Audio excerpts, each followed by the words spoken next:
A very good morning, students. So again we continue our chapter number 8, that is cell, the unit of life. In this video our topic is nucleus. Okay, so let's start today's topic. So students, nucleus को आप थोड़ा बहुत सभी लोग जानते हैं, बचपन से हम न्यूक्लियस पढ़ते आ रहे हैं क्लास 7 से, है ना। न्यूक्लियस जो रहता है एक मेन कंट्रोलिंग ऑर्गेनेल है, किसका? सेल का। ओके, न्यूक्लियस में ही क्या होता है? जेनेटिक मटेरियल प्रेजेंट होता है, लाइक डीएनए, आरएनए। ओके, सो ये जो न्यूक्लियस है ये भी क्या है? एक सेल ऑर्गेनेल ही है। तो चलिए रीड कर लेते हैं। Nucleus as a cell organelle was first described by Robert Brown as early as 1831। तो न्यूक्लियस को सबसे पहले किसने डिस्कवर किया था? रॉबर्ट ब्राउन ने। ओके, एक और साइंटिस्ट थे जिनका नाम क्या था? Robert Hooke. लेकिन इन्होंने किसको डिस्कवर किया है? सेल को। तो आप नाम से कंफ्यूज नहीं होंगे, रॉबर्ट हुक ने सेल को डिस्कवर किया 1665 में और रॉबर्ट ब्राउन ने न्यूक्लियस को डिस्कवर किया 1831 में। ओके, देन क्या बता रहा है? Later the material of the nucleus stained by basic dyes was given the name chromatin by Flemming. एक और साइंटिस्ट है जिनका नाम क्या था? फ्लेमिंग। इन्होंने क्या दिया? एक नाम दिया क्रोमेटिन। क्रोमेटिन उन्होंने किसको नाम दिया? जब हम न्यूक्लियस को बेसिक डाई से स्टेन करते हैं तो उस टाइम पे जो चीज़ें कलर हो जाती है, स्टेन यानी क्या? कलर। ओके, तो डाइज वगैरह यूज़ करके स्टेनिंग जब करते हैं तो उसमें जो चीज़ें जो न्यूक्लियस के अंदर की जो चीज़ें कलर्ड हो गई उसको क्या कहा गया? Chromatin. Okay, then the interphase nucleus of a cell which when it is not dividing has highly extended and elaborate nucleoprotein fiber called chromatin। तो देखिए यहाँ पे आपको क्रोमेटिन के बारे में बता रहा है। जस्ट अ मिनट, मैं इसको और थोड़ा ब्रॉड कर लेती हूँ।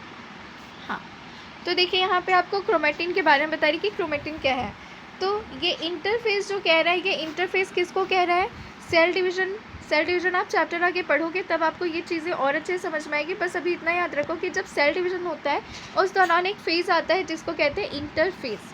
ठीक है, तो इंटरफेस के दौरान जो न्यूक्लियस होता है, तो न्यूक्लियस में क्या दिखाई देता है? Boss not nucleus of a cell when it is not dividing. मतलब न्यूक्लियस जब नहीं डिवाइड होता है तो क्या होता है? बहुत ही ज़्यादा एक्सटेंडेड और इलाबोरेट न्यूक्लियोप्रोटीन फाइबर दिखते हैं जिसको क्या कहते हैं? क्रोमेटिन। ठीक है, जैसे कि आपको पता ही न्यूक्लियस है, न्यूक्लियस के अंदर बहुत ज़्यादा कॉल्ड स्ट्रक्चर प्रेजेंट होता है जिसको हम क्रोमोसोम कहते हैं। ठीक है, इसी को जब हम एक्सटेंड करते हैं, उसको इलाबरेट करते हैं, तो जो न्यूक्लियर प्रोटीन रहता है, न्यूक्लियर प्रोटीन फाइबर रहता है, उसको क्या कहते हैं? क्रोमेटिन कहते हैं। जो कि जब बेसिक डाई डालते हैं तो क्या हो जाता है? स्टेन हो जाता है। ये नाम किसने दिया था? फ्लेमिंग ने। ओके, देन क्या बता रहा है? Nuclear matrix and one of more spherical bodies called nucleoli. Single में क्या कहेंगे? न्यूक्लियोलस। उसमें कुछ न्यूक्लियर मटेरियल मैट्रिक्स भी होते हैं, मटेरियल होते हैं। ठीक है, और कुछ स्फेरिकल बॉडीज़ भी प्रेजेंट होते हैं। स्फेरिकल मतलब ऐसे सर्कुलर स्ट्रक्चर रहते हैं। ठीक है, तो ये जो स्फेरिकल बॉडीज़ होते हैं उसको क्या कहते हैं? न्यूक्लियोली कहते हैं। ठीक है, और जब हम सिंगुलर एक ही न्यूक्लियोली की बात करेंगे तो हम उसको क्या कहेंगे? न्यूक्लियोलस कहेंगे। ओके, तो आपको ये सब टर्म्स याद रखने हैं, इस चैप्टर में बहुत से टर्म्स हैं। Okay, then electron microscopy has revealed that the nuclear envelope, which consists of two parallel membranes with a space between 10 to 50 nanometer, called the perinuclear space। Okay, तो अब ये न्यूक्लियर मैम्ब्रेन के बारे में बता रहा है। जैसे कि ये न्यूक्लियस को मैं बस बना रही हूँ। ठीक है, तो ये न्यूक्लियर मैम्ब्रेन है। ओके, तो ये जो न्यूक्लियर मैम्ब्रेन है ये कैसे होते हैं? इनके बीच में आपको स्पेस दिखाई दे रहा है ना, और ये कैसे होते हैं? थोड़े पैरेलली अरेंज रहते हैं, मतलब वो कभी एक दूसरे से मीट नहीं होंगे, उसको हम पैरेलल कहते हैं। ठीक है, तो ये भले ही सर्कुलर रहते हैं लेकिन ये कैसे होते हैं? इस तरह से पैरेलल रहते हैं।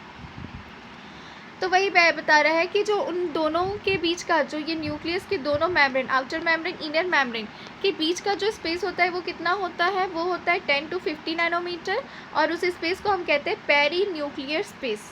ओके, और ये क्या फॉर्म करेगा? ऑब्वियस सी बात है, बैरियर ही फॉर्म करेगा। तो क्या लिखा है? Form a barrier between the material present inside the nucleus and that of the cytoplasm. तो ये जो न्यूक्लियर मेम्ब्रेन है ये किसके बीच में बैरियर का काम करता है? ये सेल है, सेल में क्या प्रेजेंट है? साइटोप्लाज्म प्रेजेंट है, और न्यूक्लियस है। तो सेल न्यूक्लियस को, वो न्यूक्लियस के अंदर के मटेरियल और साइटोप्लाज्म के बीच में क्या कर रहा है? वो बैरियर है ना। दिखाई दे रहा है ना आपको स्ट्रक्चर में? जैसे देखिए मैं अलग कलर में बना देती हूँ। ये हमारा सेल है। ओके, सेल के अंदर ये न्यूक्लियस है। ओके, और सेल के अंदर ये येलो कलर का क्या प्रेजेंट है? साइटोप्लाज्म प्रेजेंट है। ओके, और न्यूक्लियस के अंदर ये न्यूक्लियोलस वगैरह प्रेजेंट है। तो अब आप ध्यान से देखिए यहाँ पे ये जो न्यूक्लियर मेम्ब्रेन है इसने क्या किया, ये जो साइटोप्लाज्म और न्यूक्लियोलस इसके बीच में ये बैरियर की तरह काम कर रहा है ना, उसके बीच में एक रुकावट बना हुआ है।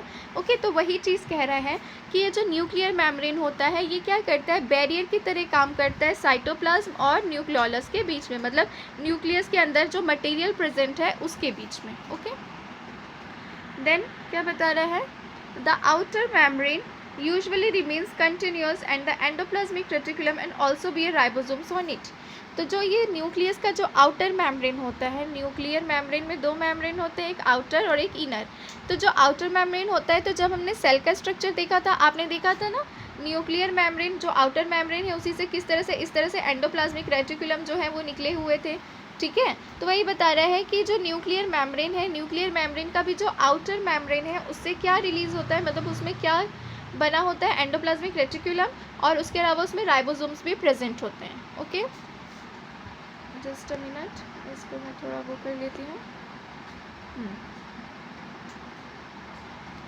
Then at the number of places the nuclear envelope is interrupted by minute pores which are formed by the fusion of two membranes। अब देखिए बता रहा है कि जो न्यूक्लियर एनवेलप होता है ना उसमें कुछ माइन्यूट पोर्स प्रेजेंट होते हैं, जैसे कि ये न्यूक्लियर एनवेलप है, इसमें कुछ इस तरह से पोर्स प्रेजेंट होते हैं, छोटे छोटे छोटे छोटे। ये जो पोर्स होते हैं ये कैसे बनते हैं, जब दो मैम्ब्रेन्स के बीच में फ्यूजन होता है, मतलब दो मैम्ब्रेन एक दूसरे से जाके मिल जाते हैं, फ्यूज़ हो जाते हैं, तो उसके कारण क्या बन जाता है, ये छोटे छोटे पोर्स बन जाते हैं। ओके, इसको न्यूक्लियर पोर कहते हैं।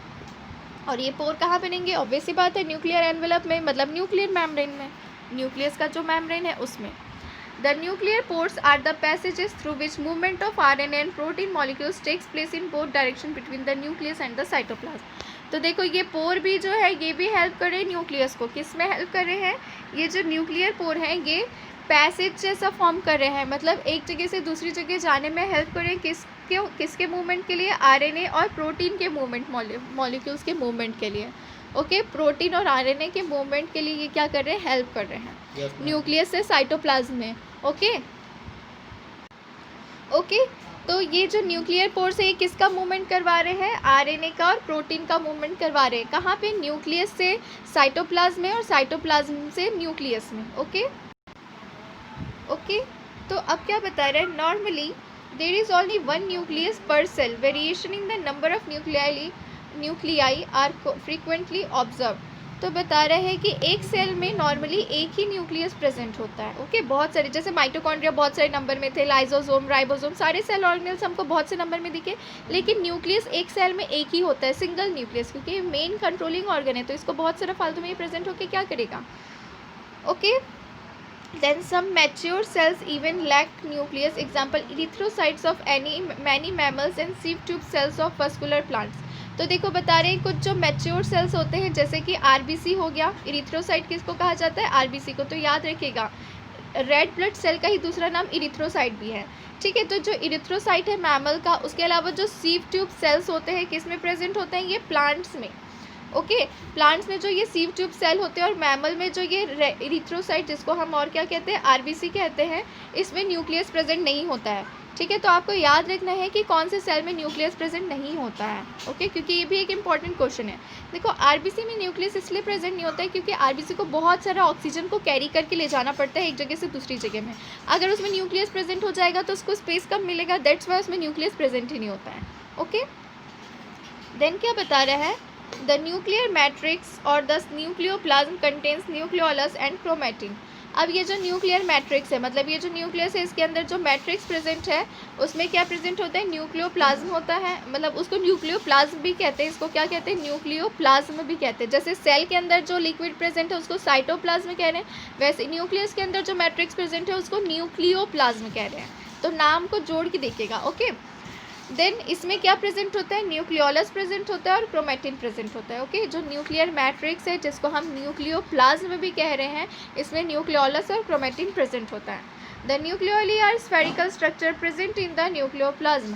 अब क्या बता रहे हैं, ये जो न्यूक्लियोली होता है एक स्फेरिकल स्ट्रक्चर है जो कि किसके अंदर प्रेजेंट होता है, न्यूक्लियोप्लाज्म के अंदर। ओके, न्यूक्लियोली को ही हम सिंगुलर में कहेंगे तो क्या कहेंगे, nucleolus. Okay, the content of nucleolus is continuous with the rest of the nucleoplasm as it is not a membrane bound structure। अब बता रहे हैं कि ये जो न्यूक्लियोलस है ये पूरा न्यूक्लियोप्लाज्म में रहता है ना, और ये कोई मेम्ब्रेन बाउंड स्ट्रक्चर नहीं है, मतलब ये जो न्यूक्लियोलस है उसमें कोई मेम्ब्रेन प्रेजेंट नहीं है, वो एक स्फेरिकल स्ट्रक्चर है बट उसको कोई मेम्ब्रेन ने बाउंड करके नहीं रखा है। Okay, then it is a site for the active ribosomal RNA synthesis. Then बता रहे हैं कि ये जो न्यूक्लियोलस है ये एक ऐसा साइट है जहाँ पे क्या होता है, राइबोसोमल आरएनए का सिंथेसाइज होता है।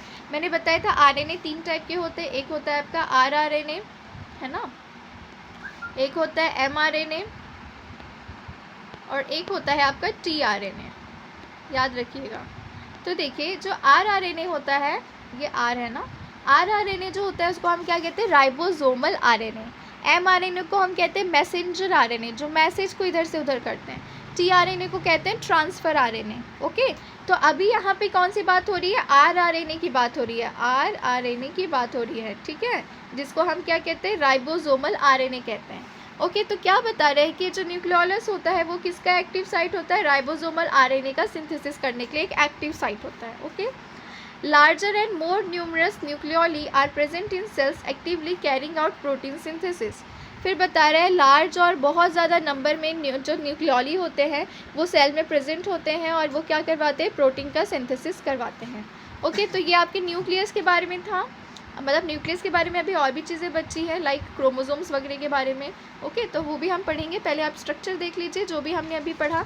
जैसे कि मैंने बताया कि न्यूक्लियर मेम्ब्रेन प्रेजेंट होता है, तो ये न्यूक्लियर मेम्ब्रेन 2 ठोक होंगे, एक होगा आपका आउटर मेम्ब्रेन और एक होगा इनर मेम्ब्रेन। आउटर और इनर मेम्ब्रेन के बीच का जो स्पेस होता है उसको हम क्या कहे थे, पेरी न्यूक्लियर स्पेस कहे थे। ओके, देन ये जो मेम्ब्रेन होता है न्यूक्लियस का, जो न्यूक्लियर मेम्ब्रेन होता है उसमें क्या प्रेजेंट होते हैं, न्यूक्लियर पोर प्रेजेंट होते हैं। न्यूक्लियर मेम्ब्रेन जो न्यूक्लियस है उसके अंदर क्या होता है, जो मैट्रिक्स होता है इस तरह से, उसको हम क्या कह रहे थे, न्यूक्लियोप्लाज्म कह रहे थे, और इसमें स्फेरिकल न्यूक्लियोलस प्रेजेंट होता है। तो न्यूक्लियोलस को सिंगुलर में जब प्रोनाउंस करते हैं तो न्यूक्लियोलस कहते हैं, और जब बहुत सारी न्यूक्लियोलस की बात करेंगे तो उसको हम क्या कहेंगे, न्यूक्लियोली कहेंगे। ओके, तो ये चीज़ें आप याद रखिएगा, और ये क्या है, ये न्यूक्लियस का स्ट्रक्चर है। ओके, देन आपका क्रोमोसोम्स वगैरह के बारे में बताना बचा, तो ये क्रोमोसोम वाला जो टॉपिक है ये मैं आपको कल बताऊंगी। Okay, so thank you, have a nice day and keep studying.